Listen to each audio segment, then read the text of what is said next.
बातमी पाकिस्ताननं सकाळपासून अटारी बॉर्डरचं गेट उघडलेलं नाही, त्यामुळे अटारी बॉर्डरवर पाकिस्तानी नागरिकांची गर्दी झाली आहे।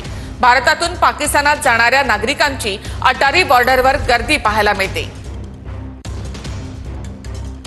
अपनी बहनों को छोड़ना है, जिसमें मेरे बड़े भाई आए और मेरा छोटा भाई है, मैं हूँ। हम तीनों भाई अपनी बहनों को छोड़ने के लिए आए। ये दिल्ली में रहती है, दिल्ली का पासपोर्ट है, ब्याह कर पाकिस्तान गई है। डेट तो देखो, कल लास्ट डेट होती तो अम्बेसी वाले वीजा नहीं देता, ठीक है ना। अम्बेसी वालों ने वीजा दी, किस बेस पे दी, क्या नाम जो है, उन्होंने बोला हमसे क्या नाम जो है, क्या नाम आप जाइए, कल आखिरी लास्ट डेट है, कल के बाद बॉर्डर क्रॉस नहीं हो पाएगा। गेट दोनों तरफ है, वी आर रेडी। 30th तक का टाइमलाइन था आपने, अभी हमने वहाँ पे मीटिंग कर ली, वो गेट नहीं खोल रहे हैं। आप उधर आइए प्लीज। सर मुझे मैंने पता कराया, आप पहले उधर चलिए, गेट जाने दो सर। चलिए आगे, चलिए आगे, उधर आगे चलो, मैम उधर तो चलिए, आगे बढ़िए, आगे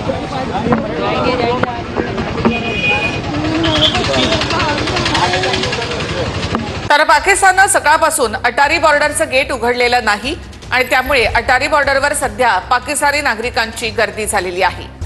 भारताच्या भीतीने पाकिस्ताननं लष्कर-ए-तोयबाचा प्रमुख हाफिज सईदची सुरक्षा वाढवली आहे। हाफिज सईद बाहेर निघण्यावर त्याला बंदी घालण्यात आली आहे। आयएसआय आणि पाकिस्तान सरकारला भारताच्या प्रत्युत्तराची भीती आहे। भारत हाफिज सईदचा खात्मा करू शकतो अशी पाकला भीती आहे। भारताच्या भीतीनं पाकिस्ताननं हाफिज सईदची सुरक्षा वाढवली आहे। आयएसआय आणि पाकिस्तान सरकारला भारताच्या प्रत्युत्तराची भीती आहे। भारत हाफिज सईदचा खात्मा करू शकतो अशी भीती पाकला वाटतेय। पाक आर्मीच्या माजी अधिकाऱ्याकडे सुरक्षेची जबाबदारी सोपवण्यात आली आहे। हाफिज सईद लाहोरमध्ये सरकारी सुरक्षेखाली राहत असल्याची सुद्धा माहिती समोर येते। तर हाफिज सईदच्या घराखाली बंकर सारख्या सुविधांचा समावेश आहे। हाफिजच्या राहत्या जागेत मशीद, मदरसा, खासगी उद्यान आणि एक भूमिगत बंकर आहे। लाहोरमधील जोहर टाउन परिसरातल्या निवासस्थानाजवळ एसएसजी कमांडो तैनात आहेत। हाफिज भारताच्या निशाण्यावर असल्यामुळे त्याच्या हालचाली आणि सुरक्षेसंदर्भात सतर्कता वाढली आहे। भारतीय सैन्यापेक्षा भारताच्या नेतृत्वापासून पाकला जास्त धोका आहे असं आबिद राव म्हणाले। पाकिस्तानी सैन्यातील निवृत्त अधिकारी आबिद रावनं हे बेताल वक्तव्य केलंय कि अगर ऐसा हुआ, इन्होंने कोई कोशिश की कि रिवर इंडस के रुख को मोड़ने की या वहाँ स्टोरेज बनाने की, तो आप पहले ही फुर्सत में बागलिहार डैम, किशनगंगा डैम जो इन्होंने नीलम और उस पे बनाए हुए हैं, चनाब और झेलम पे, आप उनको खत्म करने का आप राइट रखते हैं। तर वेळेनुसार पाकिस्तानवरील हल्ल्याचं संकट वाढतंय असं ख्वाजा आसिफ यांनी म्हटलंय। अनेक देशांकडून भारत पाक मधील तणाव कमी करण्याचा प्रयत्न होत असल्याचंही ख्वाजा आसिफ म्हणाले। भारतानं पाकिस्तानला आणखी एक दणका दिला आहे। भारतानं पाकिस्तानसाठी 23 मे पर्यंत हवाई क्षेत्र बंद केलंय, त्यामुळे त्यांच्या विमान कंपन्यांना मोठं आर्थिक नुकसान सहन करावं लागेल। भारताकडून पाकिस्तानच्या विमानांसाठी हवाई क्षेत्र बंद करण्याची नोटीस जारी करण्यात आली आहे। पाकिस्तानच्या रजिस्टर खासगी भाड्यावर घेतलेल्या विमान कंपन्यांना ही बंदी घालण्यात आली। पाक लष्करी विमानांना सुद्धा भारतीय हवाई क्षेत्रात बंदी असेल। तर 23 मे पर्यंत भारताचं हवाई क्षेत्र पाक विमानांसाठी बंद असेल। हवाई क्षेत्र बंद केल्याचा फटका पाकिस्तानच्या विमान कंपन्यांना आता बसणार आहे। पाक विमानांना भारतीय हवाई क्षेत्राऐवजी आता लांबचा मार्ग अवलंबावा लागेल।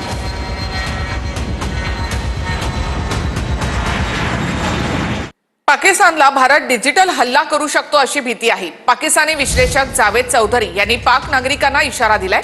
24 तासांमधून एकदा मोबाईल फोन बंद करावेत असं जावेद चौधरी यांनी म्हटलंय।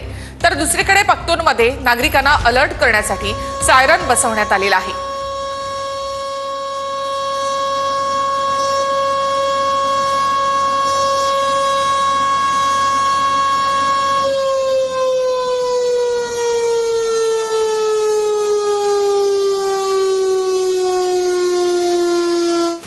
पाक नागरिकांना 24 तासात एकदा मोबाईल बंद करायला सांगण्यात आलंय. भारत डिजिटल हल्ला करू शकतो आणि त्यामुळे मोबाईल बंद करण्याचा सल्ला देण्यात आलाय. पाकिस्तानी विश्लेषक जावेद चौधरी यांनी पाकिस्तानी नागरिकांना हा इशारा दिलाय. के मोबाइल फोन्स के ऊपर ये अटैक हो रहा है, इसलिए स्टैंडिंग ऑर्डर दे दिए गए हैं तमाम अफवाज पाकिस्तान के जवानों को और अफसरों को कि आपने रोजाना 24 घंटे में एक आध बार अपना मोबाइल फोन स्विच ऑफ करके उसे रीस्टार्ट करना है, क्योंकि अगर आप रीस्टार्ट नहीं करेंगे तो ये वायरस आपके ऊपर अटैक करेगा. तो बड़े पैमाने पर अब ये पाकिस्तान के अंदर एक डिजिटल दहशतगर्दी जो है उसका आगाज कर दिया गया इंडिया की तरफ से, और ये फैसला आज ही हुआ है. पाककडून नागरिकांना अलर्ट करण्यासाठी सायरन बसवण्याचाही निर्णय घेण्यात आलाय. हल्ला किंवा आपत्तीजनक परिस्थितीत अलर्ट राहण्यासाठी सायरन बसवण्यात येणार आहे. खैबर पख्तूनख्वा या सरकारचा सायरन बसवण्याचा हा निर्णय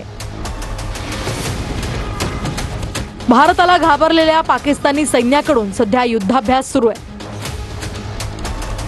सीमेजवळील सियालकोट या भागात पाकिस्तानी सैन्याचा युद्धाभ्यास सुरू आहे. पाकिस्तानी सैन्याकडून व्हिडिओ ट्विट करत पोकळ धमक्या दिल्या जात आहेत. एनआयएचे डीजी सदानंद दाते आणि वरिष्ठ अधिकाऱ्यांनी बैसरण घटनास्थळावर तब्बल 3 तास पाहणी केली. प्रत्यक्षदर्शींना घेऊन एनआयए पथकाकडून बैसरण व्हॅलीमध्ये आढावा घेण्यात आला. एनआयएच्या तपासामध्ये नव्या गोष्टी समोर येण्याची शक्यता आहे. एनआयएचे डीजी सदानंद दाते पाहणी करण्यासाठी पहलगाममध्ये. सदानंद दातेंकडून बैसरण घाटीतील हल्ल्याच्या ठिकाणची पाहणी. एनआयएच्या डीजी दाते यांनी आतापर्यंतच्या तपासाची माहिती घेतली. एनआयएच्या टीमकडून घटनास्थळाची सखोल तपासणी. एनआयएकडून घटनास्थळी फॉरेन्सिक पुरावे गोळा करण्याचं काम.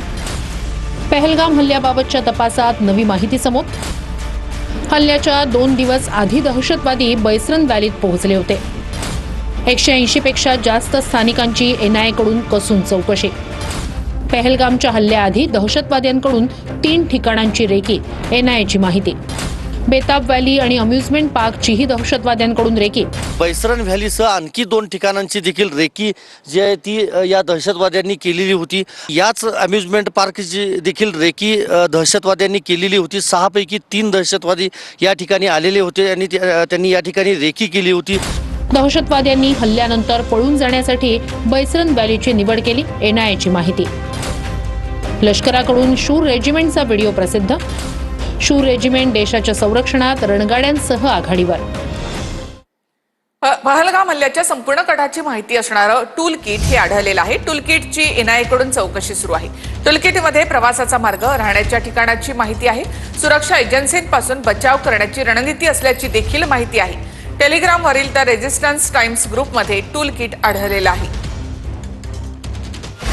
दहशतवादी हल्ल्यासाठीची डेड ड्रॉप पॉलिसी. कोड लँग्वेजमधून 2 दहशतवादी माहिती आणि शस्त्र शेअर करतात. यासाठी निर्जन परिसर निवडण्याच्या सूचना असतात. जास्त हालचाल नसेल तसंच ती जागा सरकारी इमारतींपासून दूर असेल अशा जागा निवडण्याच्या सूचना असतात. दोन्ही हातात घड्याळ आणि आरामदायी शूज घालणं महत्त्वाचं असतं. पोशाख पाश्चात्य किंवा आधुनिक असावा जेणेकरून कुणालाही संशय येणार नाही. तुमच्यासोबत दुसरा जोडीदार किंवा मित्र घेऊ नका अशा सूचना असतात. लष्कर-ए तैयबाची शाखा असलेल्या तेहरीके पशबांकडून डेड ड्रॉप पॉलिसी महत्त्वाची असल्याचं स्पष्ट. बीजी म्हणजे काही कारणास्तव वस्तू सोडता येत नाही. खतरा म्हणजे शस्त्र ठेवलेल्या जागेजवळ येऊ नका किंवा उचलू नका. याचा अर्थ असा की तुम्ही सुरक्षा एजन्सीच्या रडारवर आहात. ड्रॉप म्हणजे शस्त्र यशस्वीरित्या ठेवण्यात आले. पिकटअप म्हणजे साहित्य व्यवस्थित उचललं गेलंय.